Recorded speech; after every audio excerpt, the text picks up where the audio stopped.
مشاهدينا الأعزاء، أهلا وسهلا بكم في حلقة جديدة من برنامج نبض التركمان، حيث نتابع معكم آخر المستجدات ونسلط الضوء على القضايا التي تهم المجتمع التركماني في سوريا وخارجها. في حلقة اليوم نستضيف شخصية بارزة من المجتمع التركماني، رجل السلام والوئام، السيد محمد فاروق حنان، رئيس مجلس الصلح والسلام التركماني في غازي عنتاب. سنتحدث معه عن جهود المجلس في تعزيز وحدة الصف التركماني وترسيخ قيم الأخوة والمصالحة وسبل تجاوز التحديات التي تواجهه المجتمع التركماني اليوم. ابقوا معنا لمتابعة هذه الحوارية العميقة التي تحمل في طياتها الأمل والعمل المشترك من أجل مستقبل أفضل لشعبنا التركماني. أهلا وسهلا بكم أستاذ فاروق. يا أهلا وسهلا. أهلا دكتور مرتضى ميت، أهلا وسهلا. الله يسلمك. حبذا لو نتعرف عليكم باختصار حتى ننتقل إلى الأسئلة. بارك الله فيكم. أخوكم أستاذ فاروق حنان من محافظة حلب، منطقة جرابلس، ناحية الغندورة، قرية تل الحجر. طبعا لدي فترة وجيزة بالتعليم، يتجاوز عن 30 عاما. وفي الفترة الأخيرة وأثناء الحكم البائد انتقلنا إلى غازي عنتاب كعائلة بعد استشهاد مجموعة من أولاد أخوتي وأولاد أعمامي، والآن نحن موجودين في غازي عنتاب. تحياتي لكل مشاهدينا والرحمة للشهداء التركمان والعالم الإسلامي أجمع. ونرحب فيكم وفي تلفزيون تركمان وبالدكتور مرتضى، نكون له من الشاكرين. شكرا أستاذ فاروق. طبعا أكيد نترحم على جميع شهداء سوريا، شهداء الثورة السورية. طبعا من فترة وجيزة أسستم مجلس وعملتم اجتماعات. حبذا لو تتحدث عن طبيعة مجلس الصلح والسلام التركماني لنا. بارك الله فيكم. أخوتي الأعزاء، أخوتي المشاهدين أينما كنتم، طبعا مجلس الصلح التركماني والسلام بغازي عنتاب ما هو هيك يعني لحالة انشئت، في ضرورة. شفنا غياب عام بالنسبة لمسؤولين التركمان من 14 عام لحد الآن. ولذلك باستشارة مع بعض أولاد عمنا قمنا بتأسيس المجلس لوجود نقص وطلب من كافة التركمان، أو نقول بشكل أفضل هو عطش. كما الإنسان يعطش للماء، فإننا بعطش إلى مسؤولين، إلى قياديين أكفاء يقود هذا المركب. طبعا نحن كتلفزيون التركمان غطينا عدة اجتماعات لكم، وكان هناك لديكم أوضة الصلح ما شاء الله، وكانوا يجتمعون التركمان في هذه الأوضة. بارك الله بكم. أستاذي، ما هي الأهداف الرئيسية التي يسعى المجلس لتحقيقها؟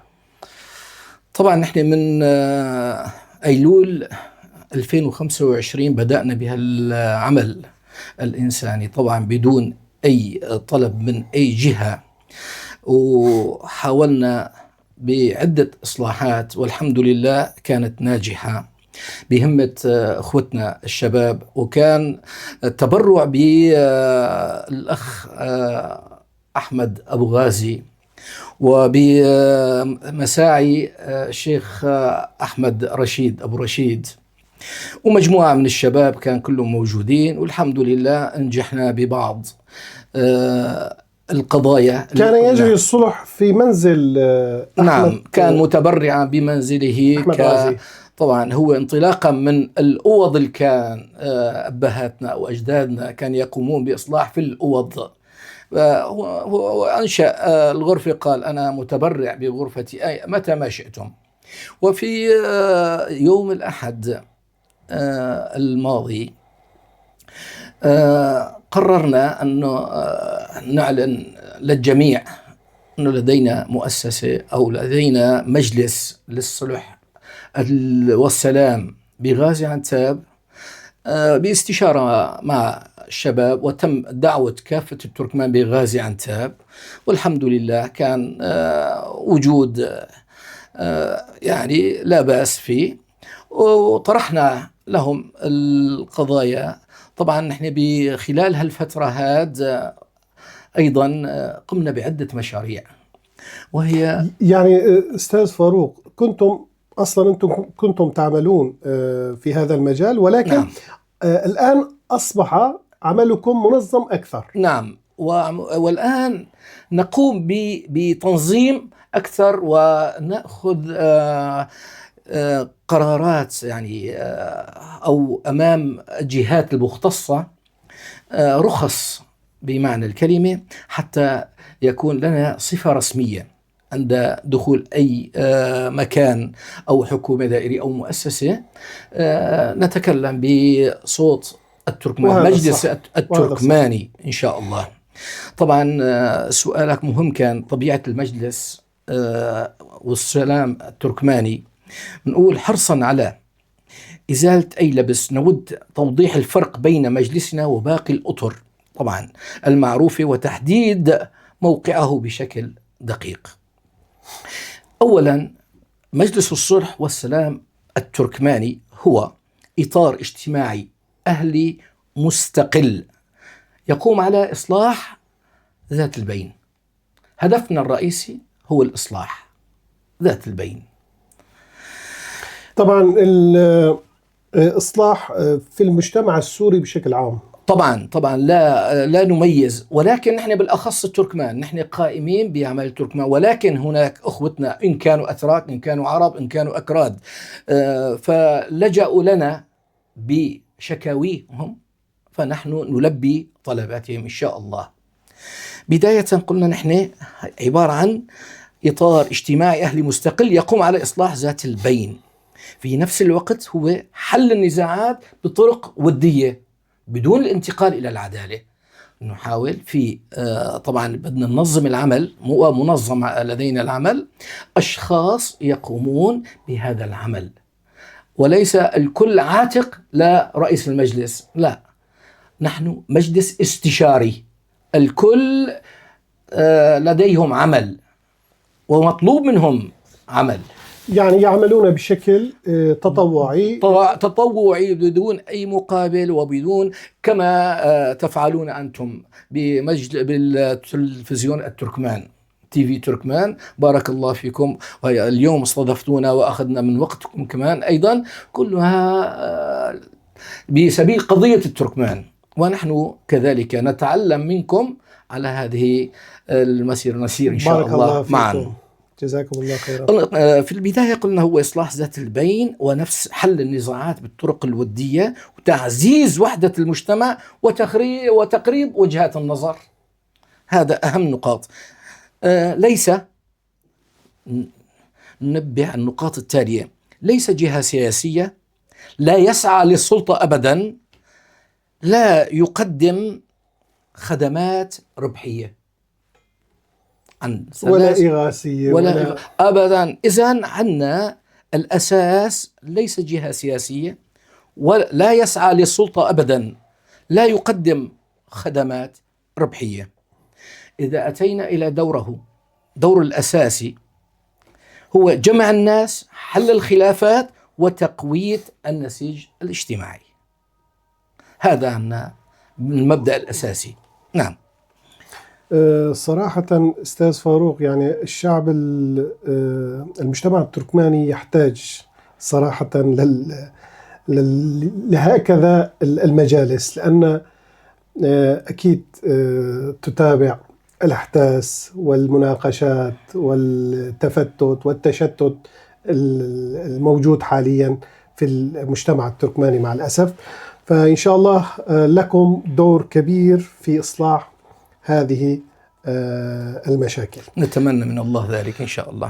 طبعا كمان بدنا نعرف آلية المجلس في حل النزاعات والإصلاح بين الناس. تمام. الآن يجب علينا أن نعرف الفرق بينه وبين المجلس بالمعنى العام. الفرق، ما هو الفرق؟ ليس كل مجلس سياسي أو رسمي، فهناك مجالس سياسية تمثيلية ومجالس إدارية رسمية، ولكن مجلسنا هو مجلس اجتماعي صلحي. مجلس اجتماعي صلحي. الفرق مجلسنا يركز على الصلح وليس الإدارة أو الحكم. ما حدا واضح. عنا له عين بالمراكز أو بالكراسي أو يملي جيوبه أو كذا، يعني هذا بمعنى العامية أكثر. الحمد لله على كل حال. نعم. طبعا يعني شرحتم الذي يميز مجلس الصلح عن غيره بأنه غير ربحي ومستقل. نعم. ليس له أي علاقة أو أي صلة ولا يسعى للسلطة، المؤسسات السياسية، ولا يسعى للسلطة. نعم. واضح. نعم.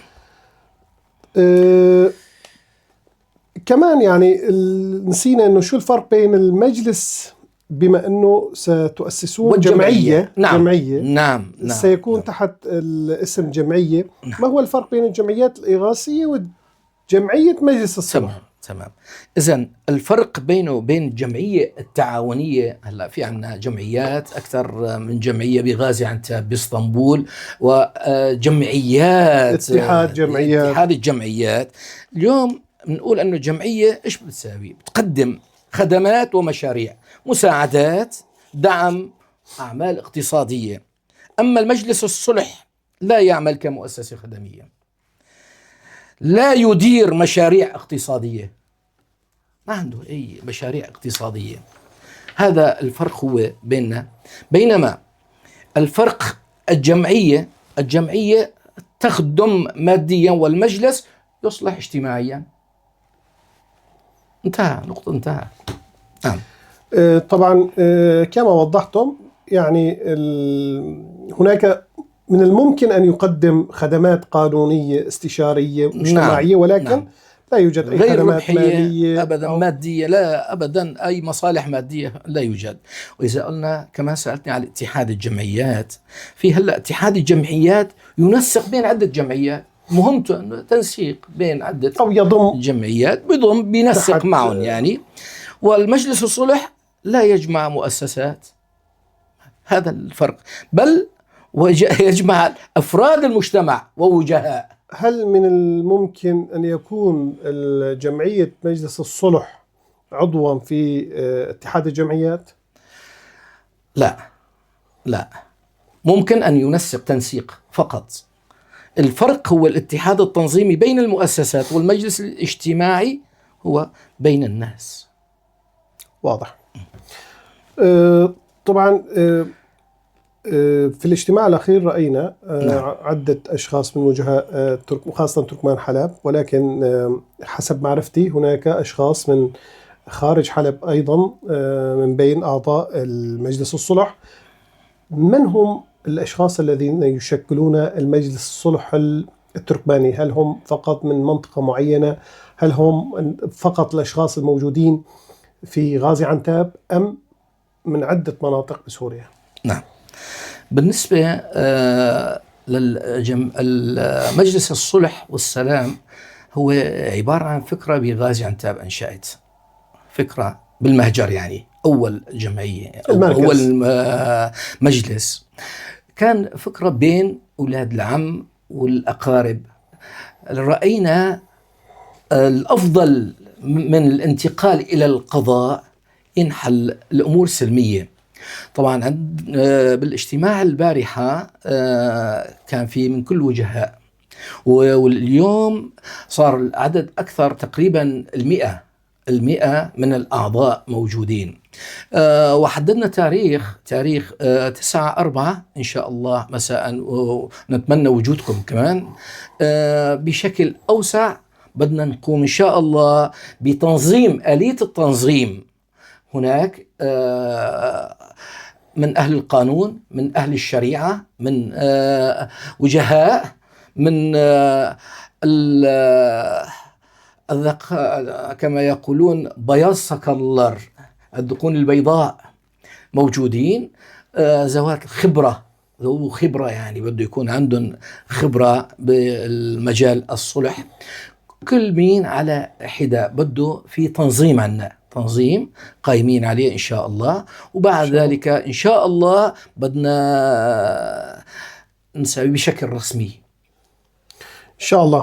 طبعا كان هناك طلب، أنا أتشرف أن أكون عضوا في مجلسكم، ولكن نظرا لوجودي في مؤسسة حتى يكون عملنا بشكل شفاف أكثر، وأكيد نحن ليس لدينا انحياز لطرف، ولكن أكيد نتشرف التعاون معكم والتنسيق معكم وتغطية فعالياتكم. وأحد المتطوعين هو موجود معكم إن شاء الله بمجموعتكم، سيبلغنا النشاطات أول بأول. طبعا نشكركم، نشكر تلفزيون تركمان، وبالأخص أنت بالذات يعني دكتور مرتضى، لك بصمات بإيجاد حلول وطرق الأعقاب اللي عم بيشوفوه التركمان، المشاكل، وأنت عم تصغر لهم إياه وتبين لهم الخطأ من الصح. طبعا هذا وظيفة الإعلام، هذا الإعلامي الشريف. ونحن عرفناك أنه أنت ما بتميز بين أحمد ومحمد، أو بين مؤسسة أو جمعية أو مجلس أو غير ذلك، كما إن كان مجلس عسكري، إن كان مجلس، كل تركماني أنت صوت الحق الله. بإذن الله صوت التركمان، صوت كل سوريا بإذن الله. أستاذي الكريم، طبعا حكينا عن أشخاص الذين يشكلون المجلس. ما هي المعايير؟ يعني هل يحتاج إلى شهادة؟ هل يجب أن يكون من وجهاء المجتمع التركماني؟ هل يجب أن يكون من عائلة الفلانية أو من منطقة أو من قرية؟ ما هي المعايير؟ نحن نتمنى أن يكون أصحاب شهادات وأصحاب نزاهة ويقين وعلم ووقار. كل من لديه يجب أن يعرف ثقافة المجتمع وخبرة. يعني شهادة لا يهم، لا لأنه لسنا نحن جهة لنوظف حدا، هذا كله عمل تطوعي، والإنسان المتطوع من ذاته. إذن نحن جاهزين بكل أريحية نضمه إلى صدرنا ونرفعه فوق رأسنا إن شاء الله. طبعا يعني في كثير من الأمور، وفي الأيام القادمة إن شاء الله سيكون لديكم ترخيص رسمي وتشكيل وإعلان بشكل رسمي للإعلام. هل ترون أن المجلس يلبي حاجة المجتمع التركماني في المهجر؟ طبعا سننتقل إلى الداخل السوري أيضا، ولكن ما رأيكم بهذا؟ مجلس قلنا الصلح والسلام. السلام نقطة مهمة جدا. أينما وجد السلام فنحن مع السلام. الشعب السوري كان يحتاج للسلام منذ 15 سنة. نعم. الآن سنحاول بشتى الوسائل وبجهودنا وبجهود الموجودين أجمع كل التركمان يعني بدون استثناء، كبيرا صغيرا، نقوم جمع التركمان تحت مظلة واحدة، يد واحدة، القوة إن شاء الله نجد بها الاتحادات. طبعا هل نفهم من كلامكم أن المجلس الصلح في الأيام القادمة ممكن أن يكون صلة الوصل بين المؤسسات التركمانية الذي لديهم مشاكل مع بعض؟ إن شاء الله. طبعا هذا اختصاصنا، يعني هذا من اختصاصنا هو التوافق بين كل أطراف تقريب وجهات النظر، كل أطراف المجتمع التركماني بدون استثناء، من الشرق إلى الغرب ومن الشمال إلى الجنوب. نتمنى طبعا ذلك إن شاء ينتظركم الله. عمل شاق وصعب. إن شاء الله دكتور. وفقكم يعني الله. نحن إن شاء الله بدنا نقوم بكل جهدنا. طبعا قلنا هذا عبارة عن مظلة للجميع وبدون استثناء. طالما عم نحكي نتكلم بالصلح والسلام، إذن لا يوجد لدينا أي أعداء. الحمد لله. الحمد لله. والحمد لله شخصيتكم يعني شخصية محترمة في المجتمع التركماني. معظم التركمان يحترمونك فعلا، لأنه يعني طريقة خطابكم وتقريبكم وجهات النظر بين الناس، يعني وابتعادكم عن مشاكل وعن السياسة وعن خلينا نقول الكرسي والسلطة، هذا الشيء فعلا الجانب الإيجابي بمجلس الصلح. نتمنى لكم التوفيق طبعا. طبعا في المهجر، هل لديكم مثلا في المستقبل أهداف يكون نطاق عملكم داخل سوريا؟ طبعا نحن هلا على تواصل مع الداخل، الموجودين بالداخل اخوتنا اولاد عمنا، اي مع المجتمع هناك في جهات، في شخصيات وفي ايضا في بمجلس الشورى الشيخ خالد عبد الغني ابو حسن مشكورا، شخصيه يعني جدا. شخصية كمان الزلمه يعني قايم بعمل الصلح والحمد لله ناجح بعمله. طبعا احنا انا بدي احكي على شغله اهم من هيك. بإنشاء المجلس الجديد أنا طلبت عدة طلبات للمجتمع. يعني قلت أنا بالبداية حتى تكسبوا حتى المجلس التركماني اللي تأسس السابع، اللي تأسس من فترة ب 14 آذار المارس. قبل الحديث عن المجلس يعني أحب أوضح للمتابعين، نحن لا نطلب من ضيوفنا أو لا نتدخل بشؤون ما يتحدثونه في البرنامج. يعني لا نطلب منهم أن يتحدثوا عن المجلس أو ضد المجلس.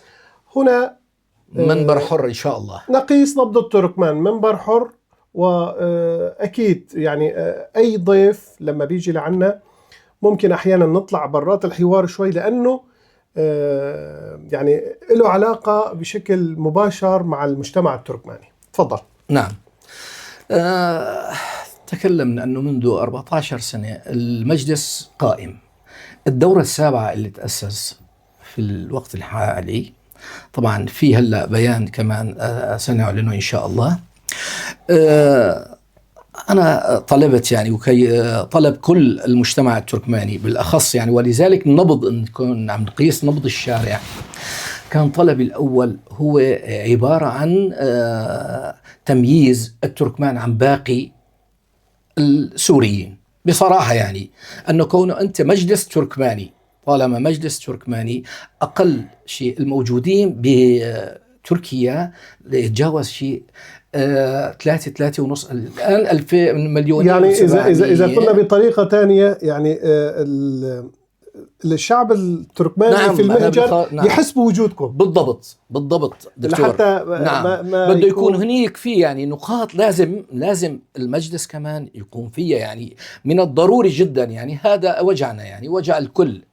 ألا وهي تكلمنا أنه في تقريبا 2.7 مليون. الوزير الداخلي آخر فترة طلع تقريبا 700 ألف تركماني، 700 ألف بيتجاوز. عدد كبير جدا. نعم. وغازي عن تاب نعم تقريبا 200 ألف، كان 400 الآن باقي بحدود 200 ألف.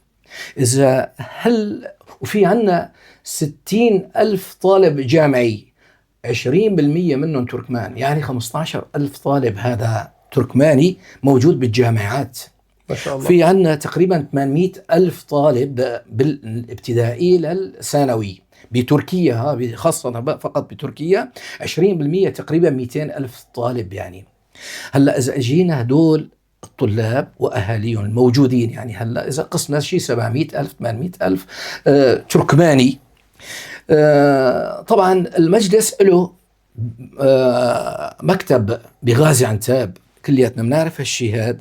نحن طلبنا واسترحامنا من المجلس والدولة التركية أنه التركمان خاصة سماح لهم بزيارة أقاربهم، هذا أهم شيء، ولو كان عن طريق بطاقة من المجلس التركماني. كأنه هذا التطبيق موجود عند بعض الشعوب التركية. البطاقات لها ميزات، مثل تركمان عراق مثلا، وتركمان تتار، تركمان بلغار. نعم نعم، ولذلك نحن طلبنا من المجلس، يعني هي عبر منبر كمان، وأنا كتبت بنفس الوقت بالتواصل الاجتماعي الطلبات الرئيسية، يعني بقدر الإمكان، ولو ما كان للضرورة للناس المضطرين، يعني أنه عم نسمع أنه $700 $800 حتى يروح زيارة أسبوع عند أهله، يروح يشوف أمهم وأبوهم، يشوف أرضهم، يشوف بلدهم. نحن خلي يكون تمييز للتركماني، أنه أنت مو تركماني تعال عندي على المجلس، أعطيني اسمك، أعرفك أنه أنت تركماني، نعطيك نحن ورقة منها ونكتب اسمك مثلا 10 20 واحد كل أسبوع، 100 واحد كل أسبوع، مثلا 100 واحد بيحق لهم 3 أيام 4 أيام أسبوع روح على الوطن ورجع. هذا عن طريق المجلس، هذا نقطة. النقطة الثانية، في عندنا طلاب الجامعيين، وهذا يساعد على إحصائية طبعا شو اسمه بالنسبة للطلاب الجامعيين. ممكن في طلاب عندنا كثيرين تركوا الجامعات بسبب الرسوم، ما بقى في عندهم يدفعوا رسوم لحتى يدخلوا الجامعات. طيب في عندنا هلا تأسس جامعة غازي عنتاب تأسس بالمأجر بعفرين وبعزاز. لازم يعني هالطلاب هاد يسمح لهم بدون، عم بيخاف الطالب بده يروح ما بيحسن برجع، بده يكسروا له الكملك، يعني ما بقى يرجع. طيب أهله موجود هون، هو ماله بيته هنيك، كيف بده؟ إذن لازم هالطلاب هاد إذا تسجلوا هنيك بأي فرع ما كان، هذا بيكون تشجيع للجامعة وتشجيع للطلاب عنا بنفس الوقت، بيحسن بيروح وبرجع بالأسبوع ولو كان نهار واحد. جينا في نقطة ثالثة اللي كنت أنا مضطر عليها، وهذا يعني كل الشعب التركماني بحاجة، بالنسبة للمرض الموجود هلا بسوريا لحد هلا المشافي. طبعا الدكتور وشيم كمان بعت له تحية من هون، عم بيقوم بكل أوامره. يعني الدكتور وجيه هو مدير صحة حلب حاليا، نعم. ورئيس مجلس التركماني سابقا، نوجه له تحية من عبر منبركم. نعم. يعني ما في هالإمكانيات الموجودة، عم نسمع ونشوف يعني يوم زياراته وكل يوم عم بيفتتح مشافي في مرض. يعني لازم حالات إنسانية لازم يكون لهم أنه كونك تركماني لازم تروح وترجع، لازم تروح، يعني يسمحوا لك بالتداوي هون ويرجعوا. بنفس الوقت بنجي بنقول على آخر نقطة اللي هو أهم نقطة مع هذا المرض، في هنيك أهالينا كمان موجودين. هلأ الموجودين نحن 800 ألف، يعني هنيك ما في عنا أكثر من 1.5 مليون تركماني كمان رايدين يشوفوا تركيا، يعني يشوفوا وطن الأم كمان. طيب جواز سفر، تسهيل عن طريق القنصليات، أنه أنت كونك تركماني مسجل تحت مظلة مجلس التركمان، لازم يكون لك شيء أولوية، بتروح بتقدم عن طريق مجلس التركماني، بيجيك فيزا مكرم، بتجي لهون بتساوي سياحة، بتشوف أقاربك وبتروح. هدول 4 طلبات أنا كنت طالبهم يا دكتور من المجلس الحديث، وإن شاء الله طلبات واقتراحات طبعا مميزة لضيفنا، وجهة نظر ضيفنا. نعم. هذا في نقطة كمان أنا لازم أضطر عليها، ضروري جدا. أنا بمجموعة الواتس عندي من فترة قمنا بإنشاء التركمان المقيمين بتركيا، التركمان المقيمين بتركيا. نحن سوي لهم الملفات، عددهم صار عندي بالمجموعة ملفات ملفات الجنسية العالقة والما أجاهن. هدول سوينا لهم ملفات وأخذنا استبيانات. طبعا في زميل إلنا كمان عدنان من الوقف، أستاذ عدنان بمساعدته في أستاذ محمد باسطنبول. طبعا أكيد هذا الملف سيكون موجود. نحن عم نعمل فيه حلقة خاصة. نعم. سنعمل حلقة خاصة عن هذا الموضوع بإذن إن شاء الله. بس أنا كرؤوس أقلام يعني نحن ما راح أضطر أنه إيش سوينا، وين رحنا وشلون أجينا. صار لنا 3-4 أشهر قايمين بهالعمل هذا، تقريبا 2756 ملف دكتور للتركمان فقط موجودين عندنا هون باسم والقرية والرقم الهاتف. يعني 60% ملفاتهم عالقة بالمرحلة الرابعة وهن تركمان، وفي منهم مو جاي طاول أبدا. والكل يعني، وبالأخص هلا الحماية المؤقتة، البطاقة يعني الحماية على الأقل صار عندهم صارت عندنا قاعدة بيانات لها هؤلاء. نعم يعني نعم ونحن لحد الآن نضم للمجموعة والقناة ما كفى. عندما تكلمنا مع السيد عبود عنكم من القناة أبو كاظم، قلنا له هذا تعبى عندي شو لازم نسوي؟ قال لي أستاذ إذا ممكن تفتح قناة باسم تركمان المقيم. فتحنا قناة خاص وموجودين وعلى اتصال دائم إن شاء الله. نحن بإحصائية دائمة للتركمان الموجودين. يعني هذا كمان حالة اجتماعية. طبعا نحن عم نحكي كمان اسم إصلاح، لأنه عم بيبكوا من هالشيء هذا ولذلك نحن دائما بحالة اجتماعية. وأنا موجود بأرقام هواتفنا وموجود. أنا تليفوني ما بسكره يعني على فكرة دكتور 24 ساعة يعني أبدا. طبعا مشاهدينا الأعزاء، سيكون موضوع حلقاتنا القادمة بإذن الله مع أستاذ فاروق، أو يكون عندنا ضيف آخر، الحديث عن الملفات الجنسية العالقة. نعم إن شاء الله. وقاعدة البيانات الذي مشروع قاعدة البيانات الذي يعمله أستاذ فاروق وفريقه.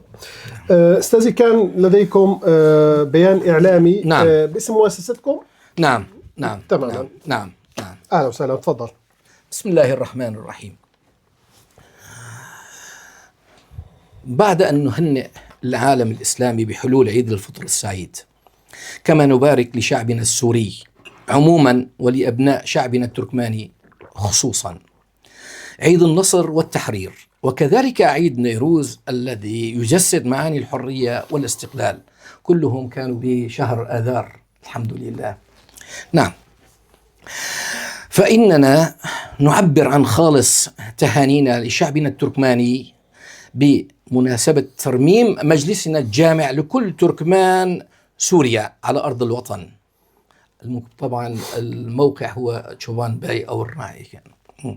ونبارك لرئيس وأعضاء المجلس وكذلك للهيئة الاستشارية في دورتها السابعة هذه الخطوة المباركة، سائلين الله تعالى لهم الدوام والتوفيق والنجاح في أداء رسالتهم، وأن يكونوا سندا حقيقيا لشعبنا يعملون على نصرته وجمع كلمته وتوحيد صفوفه.